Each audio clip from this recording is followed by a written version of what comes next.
اور پھر انہی کی بھٹی سے نکلا ہوا سرخ دہکتا ہوا گرم لوہا ان کے جسم اور سر پر داغا گیا۔ انہیں صرف ایک جملہ کہنے کو کہا گیا تھا تاکہ ان کی جان چھوٹ جائے اور انہیں اس آگ سے آزادی مل جائے۔ لیکن انہوں نے تسلیم کرنے سے انکار کر دیا۔ یہ واقعہ واقعی انسانی ہمت اور تسلیم و رضا کی ایسی انتہا کو درشاتا ہے جس کی مثال ملنا مشکل ہے۔ ہماری تحقیق مزید بیان کرتی ہے کہ حضرت خباب کے ساتھ صرف لوہے کا تشدد نہیں ہوا بلکہ انہیں دہکتے ہوئے کوئلوں پر لٹا دیا گیا۔ یا اللہ! اور ظلم کی انتہا دیکھیے کہ ان پر اس وقت تک پاؤں رکھ کر بھاری وزن کے ساتھ دبایا گیا جب تک ان کی اپنی پیٹھ کی چربی پگھل کر اس آگ کو ٹھنڈا نہ کر دے۔ سوچنے والی بات یہ ہے کہ اس قدر اذیت کے باوجود انہوں نے اپنی زبان سے اف تک نہیں کی اور اپنے عقیدے پر ڈٹے رہے۔ حیرانی ہوتی ہے یہ سب پڑھ کر۔ ہاں، اور سالوں بعد جب انہوں نے کسی کے اصرار پر اپنی پیٹھ دکھائی تو وہ زخم اور ان کے نشان ان کے ایمان کی علامت بن چکے تھے۔ یہ صاف ظاہر کرتا ہے کہ ان کا ایمان کسی بھی دنیاوی تکلیف سے کہیں زیادہ پختہ اور مضبوط تھا۔ اور ہمیں یہ بھی یاد رکھنا چاہیے کہ یہ تشدد صرف جسمانی نہیں تھا، معاشرتی اور خاندانی قربانیاں بھی ایسی تھیں جن کی مثال آج کی دنیا میں تصور کرنا بھی محال ہے۔ دستاویزات بتاتے ہیں کہ عام دشمنوں اور باہر کے لوگوں کے علاوہ اپنے ہی گھر والوں نے اور سگے رشتہ داروں نے ظلم کے پہاڑ توڑے۔ اپنوں کا ظلم سب سے زیادہ تکلیف دیتا ہے۔ صحیح کہا۔ کچھ نوجوانوں کو ان کے اپنے ہی والدین اور آبا و اجداد نے گھروں میں قید کر کے بھوکا رکھا۔ خاندان والوں نے ان کا معاشرتی بائیکاٹ کر دیا، ان سے ملنا جلنا بند کر دیا۔ بعض ماؤں نے بھوک ہڑتال کی دھمکیاں دے کر جذباتی طور پر مجبور کرنے کی کوشش کی کہ اگر اس دین کو نہیں چھوڑو گے تو میں کھانا پینا چھوڑ کر جان دے دوں گی۔ جذباتی بلیک میل۔ بالکل۔ صحابہ کو تپتی دھوپ میں گرم پتھروں کے نیچے دبایا گیا۔ کچھ کو اتنی تکلیف دی گئی کہ انہوں نے اپنی بینائی تک کھو دی، لیکن اس سب کے باوجود ان عظیم ہستیوں کا ارادہ ایک پل کے لیے بھی نہیں ڈگمگایا۔ ان خاندانی اور معاشرتی قربانیوں کو دیکھتے ہوئے تاریخ کا ایک اور بہت اہم پہلو نمایاں ہوتا ہے۔ جب عام طور پر اس دور کا مطالعہ کیا جاتا ہے تو ذہن میں ابتدائی مسلمانوں کا تصور بڑی عمر کے تجربہ کار بزرگوں کا بنتا ہے، لیکن تاریخ کی گہرائی ہمیں بتاتی ہے کہ اس عظیم تحریک میں آگے آگے چلنے والے نوجوان تھے۔ نوجوان؟ ہاں، وہ جوان جن کے پاس کھونے کے لیے پوری زندگی پڑی تھی، جن کے ذہنوں میں عام طور پر آسائش اور آرام کے خواب ہوتے ہیں، انہوں نے اپنے اصولوں کے لیے آگ اور خون کے دریا کو عبور کرنا قبول کیا۔ یہ واقعی اس تحقیق کا ایک بہت اہم نقطہ ہے۔ نوجوانوں کا کردار اس تحریک کی بنیادی جان تھا۔ حضرت ارقم ابن ابی الارقم کا ذکر لیجئے۔ تاریخی حوالے ہمیں بتاتے ہیں کہ اس وقت ان کی عمر صرف 17 سال تھی۔ ایک نیا شادی شدہ نوجوان جس نے ابھی دنیا کی آسائشوں کو دیکھنا شروع ہی کیا تھا۔ 17 سال واقعی بہت چھوٹی عمر ہے۔ صفا کی پہاڑی پر ان کا ایک عظیم الشان، بڑا اور بے حد خوبصورت گھر تھا۔ ایک نوجوان جو نئی زندگی شروع کر رہا ہے وہ چاہتا تو آرام سے دنیاوی فوائد سمیٹ کر اپنی زندگی گزار سکتا تھا، لیکن انہوں نے اپنا وہ خوبصورت گھر اس نئے دین کی تبلیغ اور مسلمانوں کی پناہ کے لیے وقف کر دیا۔ اور یہاں اس قدم کے پیچھے چھپے ہوئے خطرے اور رسک کی اہمیت کو سمجھنا بہت ضروری ہے۔ حضرت ارقم کا تعلق کسی عام یا کمزور خاندان سے نہیں تھا، بلکہ ان کا تعلق بنو مخزوم سے تھا، جو دشمن اسلام ابو جہل کا اپنا خاندان تھا۔ خطرناک بات ہے یہ تو۔ اس کا مطلب یہ ہے کہ اگر ان کا راز فاش ہو جاتا تو وہ اپنے ہی قبیلے کے سب سے بڑے غدار تصور کیے جاتے اور سب سے پہلے نشانہ بنتے۔ اپنے ہی طاقتور خاندان کے خلاف جا کر ایک نئی تحریک کو اپنے گھر میں پناہ دینا سیدھا موت کو دعوت دینے کے برابر تھا۔ انہوں نے اپنی جان اور اپنے خاندان کی حسین زندگی کو داؤ پر لگا دیا۔ صحیح۔ لیکن انہی قربانیوں کی بدولت یہی گھر دارالارقم کے نام سے مسلمانوں کی پہلی خفیہ درسگاہ بنا۔ یہیں سے وہ بنیادیں رکھی گئیں جنہوں نے آگے چل کر پوری انسانی تاریخ کا رخ بدل دیا۔ دارالارقم کے ان خفیہ دنوں اور راتوں کی محنت سے گفتگو کا رخ اب ایک ایسے موڑ پر آتا ہے جہاں دعوت کھلے عام شروع ہوتی ہے۔ جب فیصلہ ہوا کہ اب حق کی آواز چھپا کر نہیں بلکہ کھلے عام پہنچانی ہے تو کعبہ میں ایک عجیب اور حیرت انگیز منظر پیش آیا۔ حضرت عبداللہ بن مسعود کا واقعہ۔ ہاں، جو ہمارے حوالوں کے مطابق جسمانی طور پر نہایت کمزور اور دبلے پتلے صحابہ میں شمار ہوتے تھے، انہوں نے آگے بڑھ کر یہ ذمہ لیا۔ انہوں نے اعلان کیا کہ میں کعبہ میں جا کر سرداروں کے سامنے کھلے عام قرآن کی تلاوت کروں گا۔ جب دوستوں نے انہیں اس خطرناک ارادے سے روکا اور یاد دلایا کہ ان کا مکہ میں کوئی بڑا قبیلہ نہیں جو انہیں اس ظالم ہجوم سے بچا سکے، تو انہوں نے صرف اپنے ایمان اور خدا کی ذات پر بھروسہ کیا۔ انہوں نے بنا کسی ڈر کے کعبہ کے صحن میں جا کر سورہ الرحمن کی تلاوت شروع کر دی۔ اور اس عظیم جرت کا نتیجہ بالکل وہی نکلا جس کا ڈر تھا۔ قریش کے سرداروں اور عام لوگوں نے انہیں چاروں طرف سے گھیر لیا اور ان پر ہجوم کا تشدد شروع کر دیا۔ انہیں بری طرح پیٹا گیا، ان کے چہرے پر مکے مارے گئے۔ لیکن یہاں غور کرنے کی بات یہ ہے کہ اس مار پیٹ کے دوران جب ان کا خون بہہ رہا تھا اور چوٹیں لگ رہی تھیں، انہوں نے پڑھنا نہیں چھوڑا۔ بالکل۔ حضرت عبداللہ ابن مسعود نے قرآن پڑھنا نہیں چھوڑا۔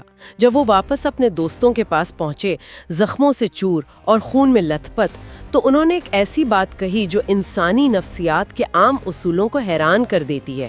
انہوں نے مسکراتے ہوئے کہا کہ اللہ کے دشمن آج سے پہلے مجھے کبھی اتنے ذلیل اور کمزور نہیں لگے تھے۔ کمال ہے۔ اور انہوں نے یہاں تک اعلان کر دیا کہ اگر اجازت ہو تو میں کل واپس جا کر دوبارہ ان کے سامنے تلاوت کروں گا۔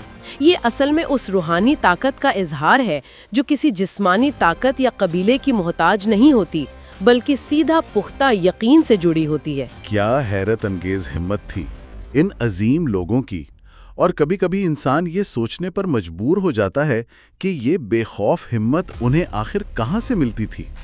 یہ ہمت اور یہ جذبہ انہیں ملتی تھی اپنے رہنما نبی کریم صلی اللہ علیہ وسلم کے عظیم صبر اور ان کی بے مثال قربانیوں کو اپنی آنکھوں سے دیکھ کر، کیونکہ نبوت کا سفر بھی کسی آسائش یا آرام کا سفر نہیں تھا۔ صحیح بات ہے۔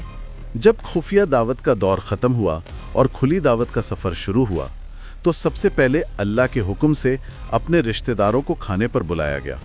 ہماری تحقیق کے مطابق اس دعوت میں تقریباً 40 رشتہ دار جمع تھے۔ وہاں ایک روحانی معجزہ بھی ظاہر ہوا کہ مختصر سا کھانا سب کے کھانے کے باوجود ختم نہیں ہوا، لیکن اس واضح نشانی کے باوجود ابو لہاب نے اسے جادو کہہ کر ان کا مذاق اڑایا اور انہیں اپنی دعوت پہنچانے کا موقع ہی نہیں دیا۔ اور اس 40 طاقتور اور اثر و رسوخ والے لوگوں کے مجمع میں صرف ایک 13 سالہ نوجوان حضرت علی اکیلے اپنی جگہ سے اٹھ کر کھڑے ہوتے ہیں اور پورے مجمع کے سامنے ان کا ساتھ دینے کا اعلان کرتے ہیں۔ ایک طرف مکمل انکار اور دوسری طرف ایک نوجوان کا پختہ اعلان۔ اسی جدوجہد کو اگر ہم آگے دیکھیں تو صفا کی پہاڑی کا وہ اہم خطبہ تاریخ کے صفحات پر ہمیشہ کے لیے روشن الفاظ میں نقش ہے۔ ہاں، نبی کریم صلی اللہ علیہ وسلم نے اپنے قبیلے کو جمع کیا اور سب سے پہلے اپنی سچائی پر ان کی گواہی لی۔ پوچھا کہ اگر میں کہوں کہ اس پہاڑی کے پیچھے دشمن کی ایک بھاری فوج چھپی ہے جو تم پر حملہ کرنے والی ہے، تو کیا تم میری اس بات پر یقین کرو گے؟ سب نے بے ساختہ جواب دیا کہ ہاں، ہم نے آپ کو ہمیشہ صادق اور امین پایا ہے، آپ نے کبھی جھوٹ نہیں بولا۔ یہ تسلیم کرنا بہت اہم تھا۔ لیکن حالت کا عجیب پھیرا دیکھیے کہ جب انہوں نے انہیں وعدانیت اور حق کی طرف بلایا تو وہی لوگ جو چند لمحے پہلے ان کی سچائی کی قسمیں کھا رہے تھے، اچانک ان کے جانی دشمن بن گئے۔ ابو لہب نے حقیقتاً پتھر پھینکا اور بد دعا دی، جس کے نتیجے میں قرآن کی سورہ المسد نازل ہوئی، جس میں ابو لہب کی اس تکبر بھری حرکت کے انجام کو واضح کر دیا گیا۔ یہ ایک بہت بڑا نفسیاتی صدمہ ہوتا ہے جب اپنے ہی خون کے رشتے سچائی کے راستے میں سب سے بڑی رکاوٹ بن جائیں۔ اور یہ مخالفت صرف باتوں، مذاق یا تنقید تک محدود نہیں تھی، بلکہ اس نے بہت جلدی جسمانی اذیت کا روپ دھار لیا۔ ایک واقعہ جو ان حوالوں میں نہایت دل خراش طریقے سے بیان کیا گیا ہے، وہ کعبہ کے صحن میں عبادت کے دوران کا ہے۔ نبی کریم صلی اللہ علیہ وسلم اپنے رب کے حضور سجدے کے حالت میں تھے۔ انہیں ایسی بے بس حالت میں دیکھ کر دشمنوں نے ان کے اوپر ذبح کیے گئے اونٹ کی اوجھاری، جو بے حد وزنی اور گندگی سے بھری تھی، ہاں، ان کی پیٹھ پر لاد دی۔ وہاں آس پاس کھڑے قریش کے سردار اپنی ظالمانہ حرکت پر کہکاہیں لگا کر ہنس رہے تھے۔ اس وقت ان کی چھوٹی بچی سیدہ فاطمہ، جو اس وقت عمر میں بہت چھوٹی تھی، ڈرتی اور روتی ہوئی آئیں اور اپنے معصوم ہاتھوں سے اپنے والد کے جسم سے اس گندگی کو صاف کیا۔ ذرا تصور کریں اس باپ پر اور اس چھوٹی بچی کے دل پر اس لمحے کیا گزری ہوگی جب اس نے اپنے والد کو اس قدر اذیت میں دیکھا۔ یہ واقعات دل ہلا دینے والے ہیں، لیکن ان سب سختیوں اور اذیتوں کے باوجود ان کا ارادہ ایک پہاڑ کی طرح قائم رہا۔ جب قریش نے دیکھا کہ ظلم اور تشدد سے یہ آواز نہیں دب رہی تو انہوں نے راستہ بدلا۔ انہوں نے سوچا کہ شاید یہ سب دنیاوی مقاصد، دولت یا شہرت کے لیے کیا جا رہا ہے۔ تو لالچ دینا شروع کیا۔ بالکل، انہوں نے اپنا نمائندہ بھیج کر بے پناہ دولت کی پیشکش کی، معاشرے میں سب سے اونچے رتبے کا لالچ دیا، یہاں تک کہ بغیر کسی شرط کے اپنی بادشاہت اور سرداری کی پیشکش بھی کر دی۔ لیکن پیغمبر اسلام نے ان تمام دنیاوی خزانوں کو ٹھکرا دیا۔ پھر دشمنوں نے اپنا آخری اور سب سے بڑا جذباتی حربہ استعمال کیا۔ انہوں نے ابو طالب، جو ان کے چاچا اور ان کی سب سے بڑی معاشرتی ڈھال تھے، ان پر شدید قبائلی دباؤ ڈالا۔ اور پھر ابو طالب نے آ کر بات کی۔ بھرائے ہوئے لہجے میں کہا کہ بھتیجے، مجھ پر اور اپنے آپ پر رحم کرو اور مجھ پر اتنا بوجھ نہ ڈالو جو میں اٹھا نہ سکوں۔ تو نبی کریم صلی اللہ علیہ وسلم نے اس وقت وہ عظیم اور تاریخ ساز الفاظ کہے جو آج بھی سچائی کے راستے پر چلنے والوں کے لیے مشعل راہ ہیں۔ انہوں نے فرمایا، چچا جان، اگر یہ لوگ میرے دائیں ہاتھ پر سورج اور بائیں ہاتھ پر چاند بھی لا کر رکھ دیں تاکہ میں اس راستے کو چھوڑ دوں، تب بھی میں اس کام سے پیچھے نہیں ہٹوں گا، یہاں تک کہ یا تو اللہ اس دین کو غالب کر دے گا یا میں اس راستے میں اپنی جان قربان کر دوں گا۔ سبحان اللہ، ان عظیم الفاظ میں جو مکمل یقین اور کنوکشن ہے اس نے ابو طالب کو بھی ہلا کر رکھ دیا، اور انہوں نے اسی وقت اعلان کیا کہ میں اپنی آخری سانس تک تمہارا ساتھ دوں گا چاہے کچھ بھی ہو جائے۔ اور یہ یقین صرف ان کی ذات تک محدود نہیں رہا، ان کے ساتھ چلنے والے ان عظیم صحابہ میں بھی یہی جذبہ سرایت کر چکا تھا۔ مثال کے طور پر حضرت ابو بکر کی وفاداری اور جان نثاری کا واقعہ ہی دیکھ لیں۔ وفاداری کی انتہا تھی وہ۔ ایک دن حضرت ابو بکر نے کعبہ کے صحن میں کھڑے ہو کر دشمنوں کے مجمع کے سامنے ایک مکمل خطبہ دیا، کھلے عام حق کی آواز اٹھائی۔ قریش اور خاص طور پر عتبہ نے اس اعلان پر ان پر ایسی دردناک اور جان لیوا چوٹ کی کہ بیان کرنے کے لیے الفاظ کم پڑ جاتے ہیں۔ انہیں ان کے چہرے پر سخت اور بھاری جوتوں سے اتنی بری طرح مارا گیا، ان کا چہرہ مٹی اور خون میں اس بری طرح رندا گیا کہ ان کی ناک اور چہرے کے نقوش پہچانے نہیں جا رہے تھے۔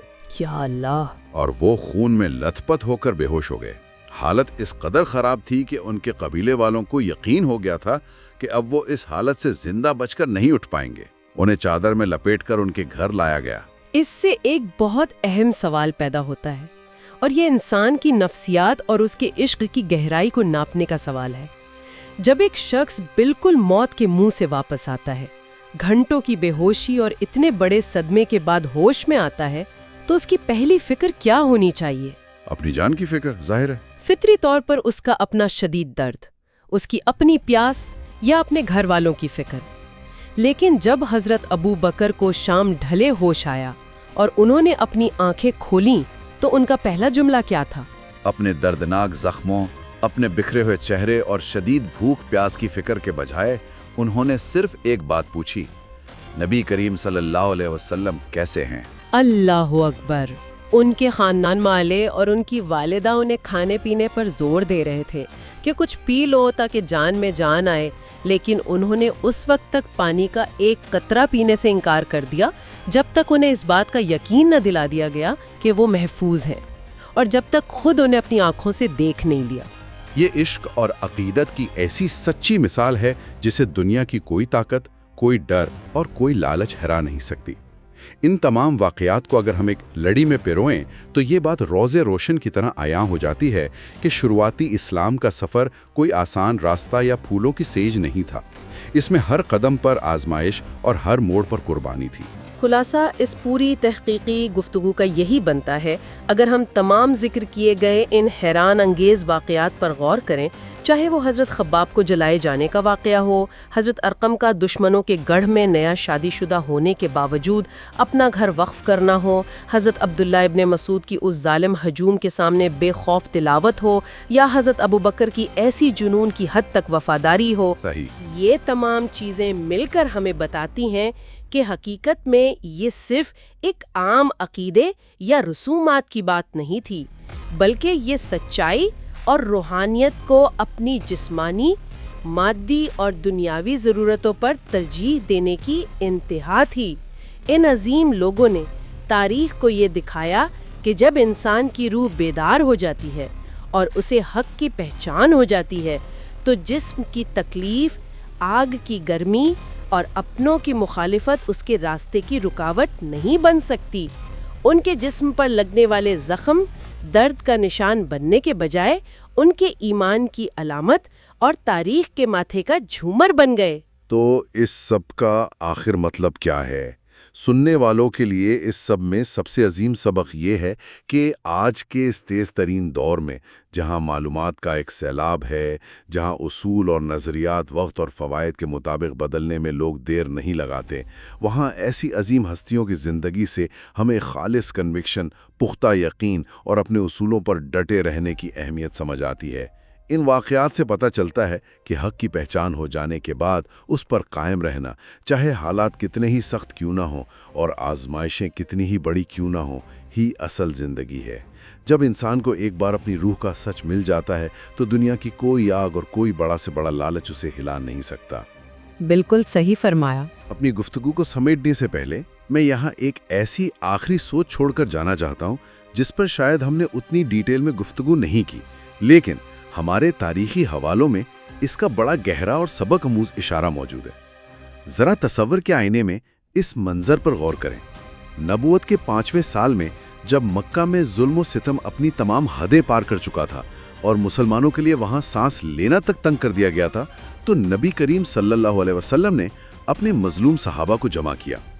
انہوں نے ان حالات سے گھبرا کر آسمان کی طرف دیکھ کر کسی اچانک اترنے والے معجزے کا انتظار نہیں کیا، بلکہ انہوں نے سمندر کے اس پار اشارہ کیا، ایک دوسرے خطے کی طرف جہاں ان مسلمانوں کو ہجرت کرنی تھی۔ سننے والوں کے لیے یہ سوچنا اور اس پر غور کرنا ضروری ہے کہ اپنے ہی شہر میں جہاں ان کا بچپن گزرا، جہاں ان کے کاروبار اور گھر تھے، وہاں اجنبی اور دشمن بن جانے کے بعد صرف اور صرف اپنے ایمان اور حق کو بچانے کے لیے سمندر کے اس پار ایک بالکل انجان سرزمین حبشہ کی طرف ایک ایسے سفر پر نکل جانا جس کی کوئی منزل انہوں نے پہلے نہیں دیکھی تھی، یہ اپنے آپ میں ہمت اور توکل کی ایک ایسی مثال ہے جو آنے والے وقت میں انسانی تاریخ اور دنیا کے نقشے کو ہمیشہ کے لیے بدل دینے والی تھی۔